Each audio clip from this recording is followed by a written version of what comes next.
Bradford City continue their 2025-26 League One campaign with a home clash against League Grant's Huddersfield Town, and in today's video you're going to find out how both teams have got on so far this season, what my starting 11 would be for this game if I was Graham Alexander. If you do go on to enjoy today's video, don't forget to drop a like on there for me, subscribe to the channel as well if you are new, and get your thoughts in down in the comment section down below. But my team Bradford City, we currently sit 5th in the League One table. After 7 matches we've got 4 wins, 2 draws and 1 defeat. Scoring 11 goals, but also conceding 9. That is the most amount of goals conceded in the entire top 8. It leaves us on a positive 2 goal difference and 14 points. Our last couple of matches then have been a loss, a win, a draw, a win and a win. In terms of them last couple of matches then, we had a 3-1 defeat last Saturday away at Doncaster Rovers, our first defeat of the season. For some reason the stats have not loaded properly there. It's saying that nothing happened in the fixture. I'm not 100% sure what's gone on there, but Doncaster played us off the park. They were so much better than we were, and it's been a running theme now that Grant McCann has got the better of Graham Alexander. I think during their battles together we've only beaten them once, and that was just before Christmas in 2023, but a really poor performance from us, and of course Jordan Gibson and Billy Sharp would score against us. We also had a 2-1 win at home to Grimsby Town, a very good win for us. I'm not 100% sure what's going on here. Why can we not see that Andy Cook scored a brace? I don't know, but he came off the bench around 25-30 minutes or so and bagged a brace. Obviously wasn't included in the matchday squad against Doncaster, so hopefully we'll at least be on the bench against Huddersfield Town, because I thought at times he did look a little bit lost for ideas when we were crossing the ball into the box against Doncaster and we didn't have Andy Cook in there, but he scored 2 absolutely outstanding headers in that game. We also had a 3-2 win at home to AFC Wimbledon. Again, there's no stats being shown here, but it wasn't the prettiest of performances, in all honesty. It was very gritty, dogged, determination sort of thing, and I don't think Wimbledon will...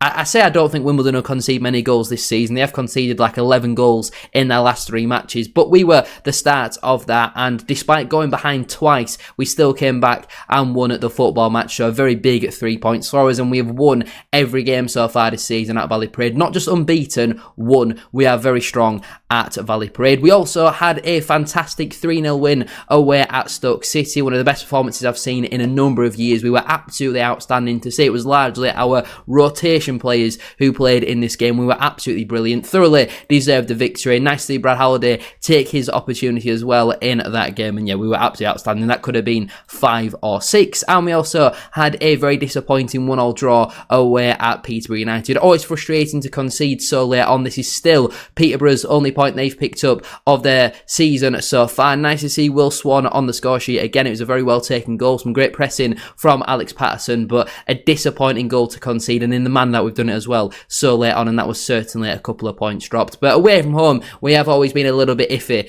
over the last year, 2 years really under Graham Alexander, but at home is where we've certainly thrived. Compared though to Huddersfield Town, they sit up in 3rd position at this moment in time. After 7 matches they've got 5 wins, 0 draws and 2 defeats. They've scored 14 goals, which is the most in the entire division, and I think I'm right in saying the most in the entirety of the EFL, but they have also conceded 8 as well. It leaves them on a positive 6 goal difference and 15 points. Their last couple of matches then have been a win, loss, win, win and a loss. In terms of them last couple of matches then, they had a 3-2 victory at home to Peterborough United. A very lively second half in all honesty, but it didn't look like the most entertaining of matches. It seems like the stats for the Huddersfield game are also not going to be loading either, apart from the yellow card statistic. I'm not 100% sure what's going on, but it's always nice to be winning your home matches, I guess. And even though it was against Peterborough and it was a little bit iffy at times, Herbie Kane scored an absolute screamer in that game. But as long as you get the 3 points, the performance doesn't matter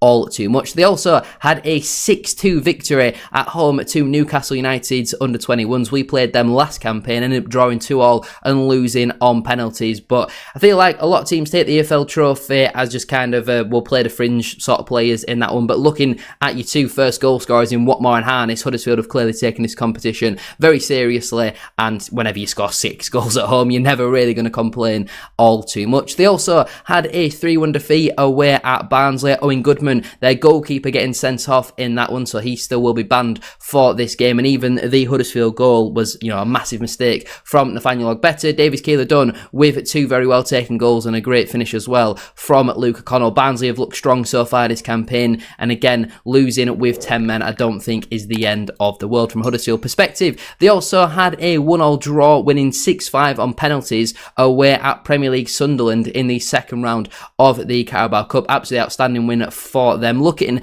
at the lineups for this game, then it looks like a pretty strong team, I would say, there for Huddersfield. And in terms of the Sunderland team, I mean, compared to the Huddersfield team, that is still a pretty strong team that they've put out. I wouldn't say it's full strength, but it is still a very strong side. So fair play to Huddersfield. They've gone there and, you know, got a very, very good result. I'm not 100% sure who they've got in the next round, but that is a very good result. And they also had a 1-0 win at home to Stevenage. Alfie May scoring the only goal of the game. Huddersfield have got a lot of threat, a lot of firepower at the top end of the pitch. They don't really have a physical sort of target man option, but they have got some very good goal scorers, the likes of Alfie May, the likes of Joe Taylor. They've got a lot of firepower and a lot of quality in that squad. They've spent a lot of money. It's going to be a very tough game, but it's a derby. I couldn't tell you the last time Bradford City played against Huddersfield. I think it was 2006. I was 2 when that happened, so I'm really looking forward to my first proper derby day. Even when we beat Leeds back in the 2013-14 season, I didn't go to that game, so I'm looking forward to none of this Carlisle or Doncaster nonsense. We've actually got a proper derby, and I'm buzzing for it. Before we do go any further though with today's video, please make sure to drop a like on there for me and subscribe to the channel as well. If you are new, can we try and hit 180 likes on today's video? And don't forget to get your thoughts in down in the comment section down below. What is your score prediction for this match, and what would your starting 11 be as well? In terms of my team then for this match, I would make a slight tweak to our formation. I think we've seen a lot recently when we come up against teams that play with 3 midfielders, if they're playing a 4-3-3 or a 4-2-3-1, us playing with kind of 2 number 10s and a striker, we do sometimes get overloaded in the midfield, and with the quality that Huddersfield have got, I don't think we can allow ourselves to do that. So for me personally, instead of the 3-4-2-1, I would go with the 3-4-1-2 for this game. In goal, I would go with Sam Walker. I think he's had a really good start to the season. Yes, conceded 3 in the last game, but I don't think there's much that he can really do about any of the goals, in all honesty. Yes, maybe he could get, you know, down into the corners quicker, but he's had a great start to the season. I think we're being very nitpicky if we're complaining at Sam Walker. There was a number of other players that I think performed worse than Walker did on Saturday, so he keeps his place in the side for me. In terms of my back 3 then, at right centre-back, I would bring back in Matt Pennington. He obviously played in our bounce game a couple of days ago where we lost 3-1 to Hull City's under-21s. There was, I think, 4 or 5 senior players who played in that match, but Pennington obviously has missed the last couple of games through injury, and I think we have missed him, in all honesty. You know, we've started conceding a fair few goals. We're not just conceding the odd one here or there, we're conceding 2s and 3s, and, you know, that can't continue. You're not going to win football matches by doing so. Hopefully now Pennington is back from his injuries. Obviously missed the last 4 or 5 matches with that ankle problem, so hopefully he's back available, and if he is, he does start for me at right centre-back. In the middle, I would go with Aidan Baldwin. I don't think this is a game where you need Joe Wright. I think Wright has been pretty poor since returning from his concussion injury. You could argue he was at fault for both of our goals against Wimbledon. He got bullied in the first half by Billy Sharp and was rightfully subbed off at half-time. I think Wright, up until his injury, had been outstanding. Post-injury though, I don't think we've quite seen the same levels, and when they don't have that big physical striker, you don't really need to play somebody like a Joe Wright. I think Baldwin is the better option, in all honesty, for this specific game, and when you've got a squad, you've got to use it, so Baldwin starts for me. And at left centre-back, I would give Tom McIntyre his debut. I know it's a big game to come in for your debut, but as we know, well, it's not actually, you know, we don't know that, but Curtis Tilt has picked up an injury. He's going to be out for around 12 weeks or so. Obviously, he came off against Doncaster, which, you know, was a bit of a loss for us at the time, but the game was already done. He tried to continue, but had to come off. We had to finish that game with 10 men, and he's going to be out for the next 12 weeks or so. And so if it's a debate between Tom McIntyre or Kieran Kelly, Kelly's not had a great start to the season. I think he's certainly got a mistake in him, in my opinion. So you've got to go with not really what you know, but kind of what you know what you're going to get with Kelly, and that could be a mistake. So I'd give McIntyre a game, but I think it's likely Alexander probably will go with Kieran Kelly. In terms of my midfield 4 then, at right wing back, I would go with Brad Halliday. I think for me, Josh Neufville hasn't been great for a number of weeks. He's had, you know, like I've mentioned previously a couple of times now, a lot of very good flashes and good moments, but it's not been consistent enough. And I feel like when Brad Halliday has played in his couple of appearances, especially away at Stoke, I was very impressed with him. And I feel like you're looking at Neufville and you're looking at Halliday, who's going to get what it means a bit more to play in this sort of derby game. And Halliday's been at Bradford City for a number of years now, and I think he's had a overall better start to the season, in my personal opinion. I thought Neufville was really poor against Doncaster. There was a lot of bad performances, but I thought Neufville was one of the worst. And I know it was only one bad game, but I feel like Halliday should be starting this game, in my opinion. I would expect Neufville to probably play, but in terms of my personal team, I would give Brad Halliday the nod. In terms of my two holding midfielders, firstly, I would go with the captain, Max Power. I don't think he was great against Doncaster, but I certainly don't think he was poor whatsoever. None of the goals are really his fault or anything that he can do anything about, and I feel like in a derby sort of match, your captain absolutely has to play, and he's going to be locking horns with Ryan Ledson in this clash, where they'll obviously have played a number of times against each other for Wigan and Preston in the Championship. Partnering Power in the midfield, I would go with Alex Patterson. I don't know why he didn't play against Doncaster. Tommy Lee was quite poor, in all honesty. He had a couple of good slide tackles, but I feel like didn't really track his runner for the first goal. I think it was the third goal as well. He got outstrengthed far too easily. So Alex Patterson comes back in for me. I think he should have been on the pitch against Doncaster a lot sooner. I think he's still yet to get off the mark for this campaign, and Huddersfield have got a lot of quality in that midfield. We're going to need legs, we're going to need energy, because they don't really have that in their midfield. You're looking at your Herbie Kanes, your Ryan Ledsons, your Ben Wiles. They're not the quickest sort of players, so Patterson, if he's got that half a yard to get past them, he could do that, and that could certainly be a big positive for us. I think whoever does play between Patterson or Metcalf, it has to be a smaller, energetic midfielder. We don't need the physicality of Tommy Lee. And as my left wing back, I would go with Ibu Toure. Again, similar to Max Power, I don't think he was great against Doncaster, but certainly wasn't poor. There's nothing that he can do about any of the goals that we do concede, and he's had a very good, strong start to the season. And if he's having to defend 1v1 against Marcus Harness, I would certainly back Ibu Toure. So that completes my midfield four. Just in front of them, as my attacking midfielder, just behind the two strikers, I would go with Bobby Poynton. Looking